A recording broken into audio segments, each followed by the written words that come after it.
প্ৰথমতে আমি মানে কৃষ্ণাইবাসী বহুদিনৰ পিছত এই কামটো হোৱাৰ কাৰণে আমি স্বাগতম জনাইছোঁ। কাৰণ আমাৰ ইয়াতে যিটো সমস্যা, ৰাস্তাৰ যিটো সমস্যা, ইয়াতে বিশেষকৈ আমাৰ বজাৰৰ মাজমজিয়াত যিটো পানী জমা হোৱা সমস্যা, সেইটো আমাৰ দীৰ্ঘদিনীয়া সমস্যা। বহু আবেদন নিবেদন কৰি আহিছোঁ, তাৰপিছতো একো হোৱা নাছিল। এইবাৰ অন্ততঃ ভাবিছিলোঁ যে আমি ৰাষ্ট্ৰীয় ঘাইপথৰ কাম হ'লে অন্ততঃ এই সমস্যাটো আমাৰ দূৰ হ'ব।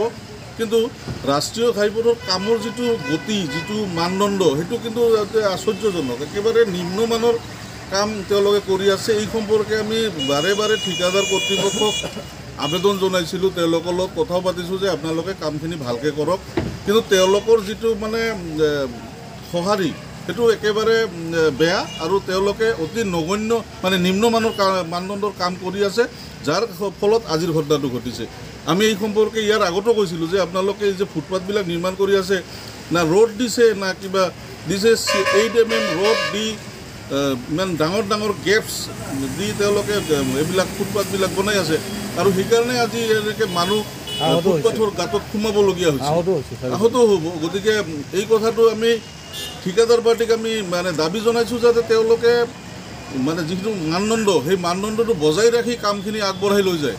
লগতে তেওঁলোকৰ আৰু এটা আমাৰ আহ্বান, কাৰণ তেওঁলোকে মানে কামখিনি মানে সঠিক ৰূপত কামখিনি আগবাঢ়িছে বুলি আমি নাভাবোঁ। কাৰণ আজি এঠাইত ভাঙে, কালি এঠাইত ভাঙে, আজি এটা মেজাৰমেণ্ট দিয়ে, দাগ দিয়ে, কালি এটা মেজাৰমেণ্ট দিয়ে, একেটা জেগাতে 3বাৰ 4বাৰ মেজাৰমেণ্ট দিয়ে, দাগ দিয়ে। তেওঁলোকে বস্তুখিনি ভালকৈ মানে একেবাৰে ফাইনেলি তেওঁলোকে সেই বস্তুটো মাটিখিনি উলিয়াই নলয় কিয়। গতিকে আমি তেওঁলোকক ভালভাৱে কামখিনি কৰাৰ কাৰণে আহ্বান জনাইছোঁ, আৰু লগতে মানদণ্ডৰ উন্নত কৰিবলৈ আমি আহ্বান জনাইছোঁ।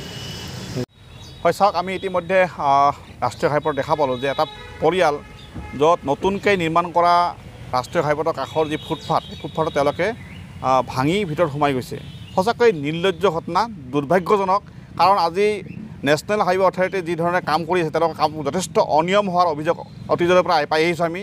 আজি প্ৰমাণ হ'ল যে তেওঁলোকে যে কামত অনিয়ম কৰিছে। কাৰণ এই ড্ৰেইনবিলাক যি ধৰণে বনাব লাগিছিল, তেওঁলোকে নিশ্চিতভাৱে কোনো ধৰণৰ এষ্টিমেট হিচাপে বনোৱা নাই। কাৰণ নহ'লে তেওঁলোকে এষ্টিমেট বনালে নিশ্চিতভাৱে এই ধৰণৰ ঘটনা সংঘটিত নহ'লে। গতিকে আমাৰ সন্দেহ হৈছে যে নেশ্যনেল হাইৱে কামবিলাকত অনিয়ম হৈছে। যোৱা কিছুদিন আগত, যোৱা 29 এপ্ৰিল তাৰিখে বলবলাত এটা ছাত্ৰী এক্সিডেণ্ট হৈছে। তেওঁলোকে কামবিলাক যে কৰি আছে, কামত কোনো ধৰণৰ তেওঁলোকে নিৰ্দেশনা নিদিয়ে যে গাড়ীবিলাক কোনফালে আহিব নাহিব, এনেধৰণৰ বহু অনিয়ম, বহু খেলিমেলি দেখা গৈছে। গতিকে আমি অসম চৰকাৰ তথা বিভাগীয় কৰ্তৃপক্ষক দাবী জনাইছোঁ, অতি শীঘ্ৰেই গোৱালপাৰাৰ পৰা যি কাম চলি আছে, এই কামৰ তদন্ত হ'ব লাগে। আৰু ইয়াত যি ধৰণৰ অনিয়ম হৈছে, অনিয়মৰ যিসকলে কৰিছে তেওঁলোকক দোষী কৰায়ত্বসকলে শাস্তি প্ৰদান কৰিব লাগে। আৰু কামবিলাক শুদ্ধৰূপে ৰাইজৰ সেৱাৰ অৰ্থে কামবিলাক কৰাৰ কাৰণে আমি অসম চৰকাৰক দাবী জনাইছোঁ।